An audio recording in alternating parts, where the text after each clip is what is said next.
Hi everyone, thank you for joining me again on another video. So yesterday I was making Luna's food. Luna is our 68-pound muscle machine of a dog. She's a 6-year-old pit. It's been with us since she was 3 months. We got her, she was a COVID dog, COVID puppy, and we love her to death. A couple of years ago she stopped eating regular kibble, and we tried all the brands, tried everything. She just stopped eating them. So we decided we're going to make her natural food. And part of her recipe of making natural food is eggs. And I thought, hold on. Why don't I make an episode about boiling eggs? Now, I know what you're thinking. Bear with me. I know what you're going to say. But Kareem, I know how to boil eggs. I've been doing this since I was 5. Everybody knows how to boil an egg, right? True, 100%. So why do I need to listen to this? Well, maybe there's a better way. Or let's just get back to basics. Or do you ever find that your eggs crack when you're boiling them? Or do you ever find that your eggs have around the yolk, once you cook them, are green around the yolk? Or the green is so bad that it kind of seeps through the protein, the whites of the eggs. These are all very scientific reasons as to, and then I'll explain what happens, right? So let's just quickly talk about how to boil an egg the old traditional way. A lot of people, including my parents, and I've had many arguments about them with this, is they use, egg boilers, egg steamers, all kinds of weird contraptions that they spent money on that they didn't need to spend money on. They take up space on your counter or in your pantry. They're unnecessary, and there's a very, very easy and simple method to cook eggs, to boil eggs, right? All you need is a pot with boiling water, a sort of bowl with, I don't have anything in there right now, but ice water, so that once you cook the egg, you boil it, you drop it in here so it stops the cooking. And you have another bowl for, the shell of the egg, right? When you kind of deshell the egg. And the spatula, right? Preferably a perforated one, so when you pull it off the water, off the boiling water, the water goes down, you drop the egg in the cold water, and you're good to go. Now, the egg is composed of a number of different components, right? So you've got the yolk that's in the middle, that's about half the egg, 1 ounce. You've got the protein around the egg, which is the whites, that's about another ounce. And then you've got the shell. Between the protein and the shell there's a membrane, right? That sort of protects and holds the egg together. There's a couple other little pieces to this that are really not that necessary to understand. So the reason why, so here's another little tidbit.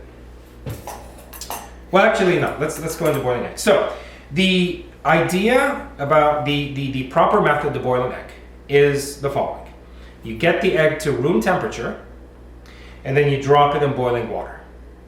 Hard-boiled eggs, 12 minutes to the dot. Medium-boiled eggs, 6 minutes to the dot. Soft-boiled eggs, 3 to 4 minutes to the dot once you drop the egg in boiling water. Okay? So, traditionally, boiling water first, no salt, just pure boiling water, and enough to cover the egg when it's in there, so that you don't get the egg half cooked, because the egg's not going to move around in there. So if you drop it in and it's sort of, halfway up the egg, it's only going to cook half the egg, right? Or it's going to cook all the egg, but it's not going to be completely cooked all the way, sort of uniformly cooked, right? So boiling water, drop a room temperature egg. Now,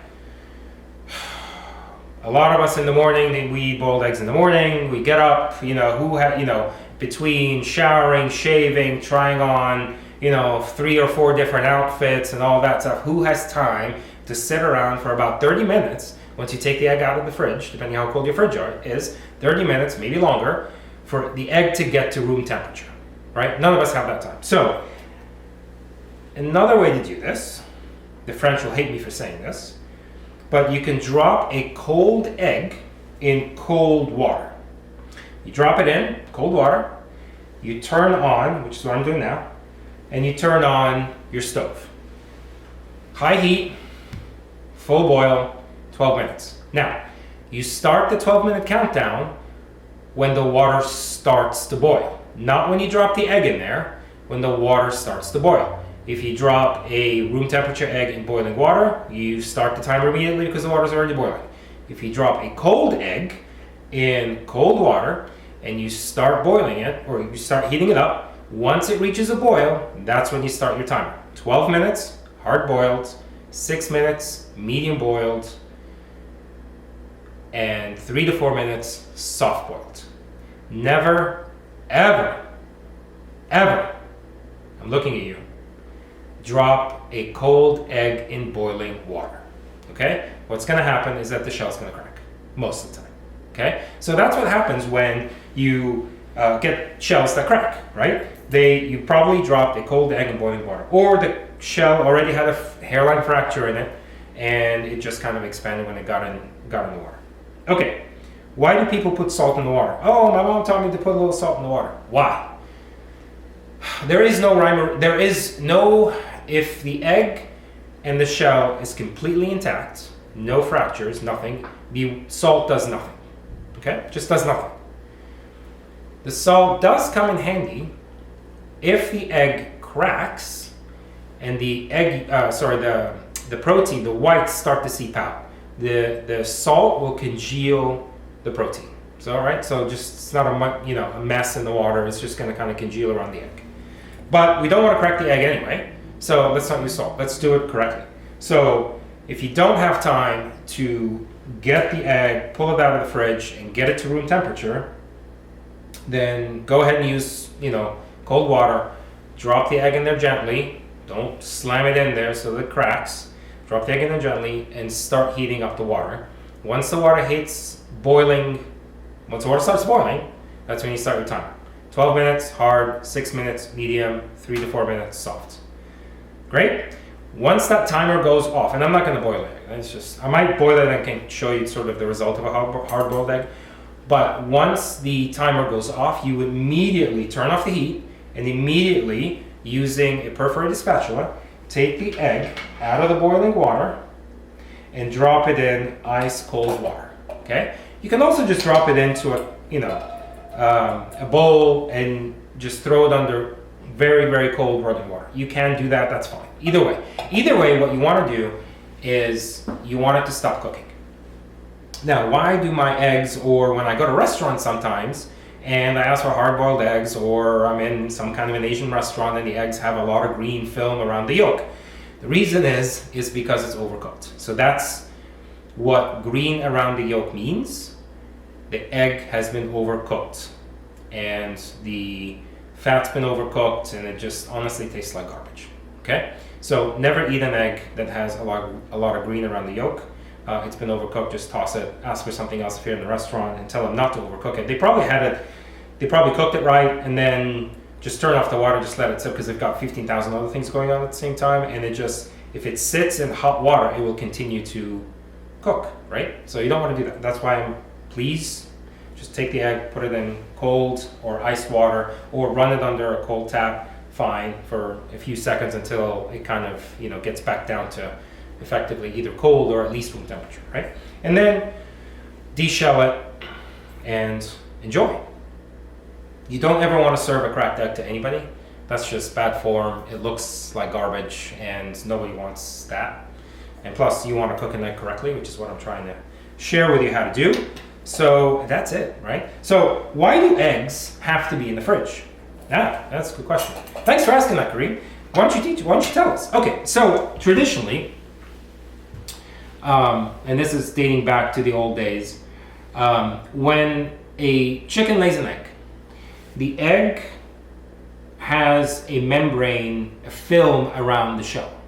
That film is a protective layer, and it prevents bacteria and everything from going into the egg, right? So if you're in Europe or really any other part of the world other than North America, when you buy eggs, you'll find them in the store, just not in the fridge, and you'll find them on a counter, and you can leave them on your counter, right?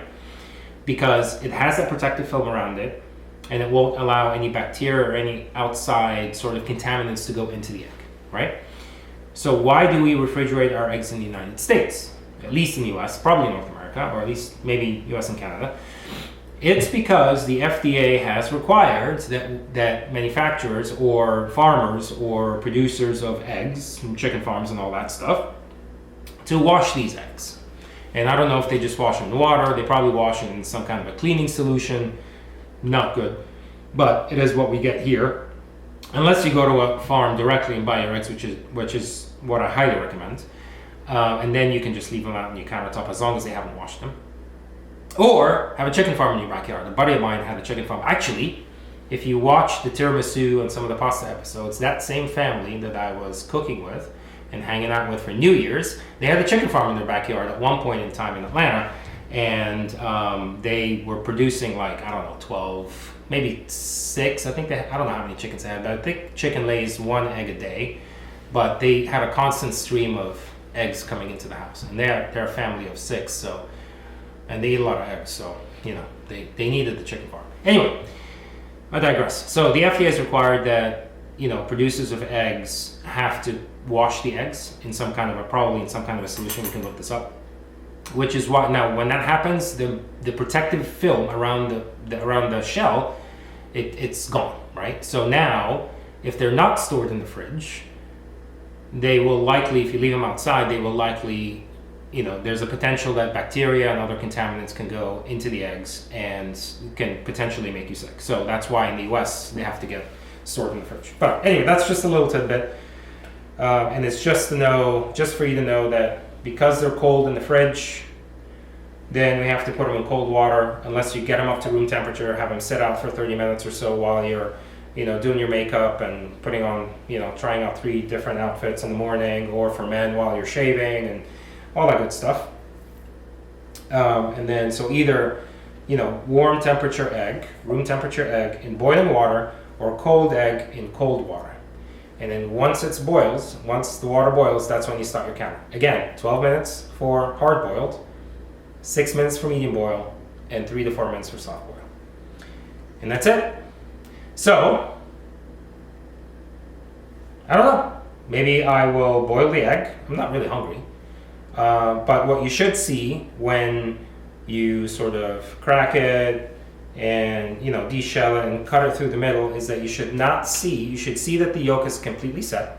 The protein is completely set. The yolk is hard if it's hard boiled, right? But not too hard that it's, you should just have a little softness to it, right? Like you don't want it to be that hard that when you bite into it, it's sort of all over your teeth. So it should have a little softness to it. 12 minutes, just try it. Just trust me, just try it, 12 minutes.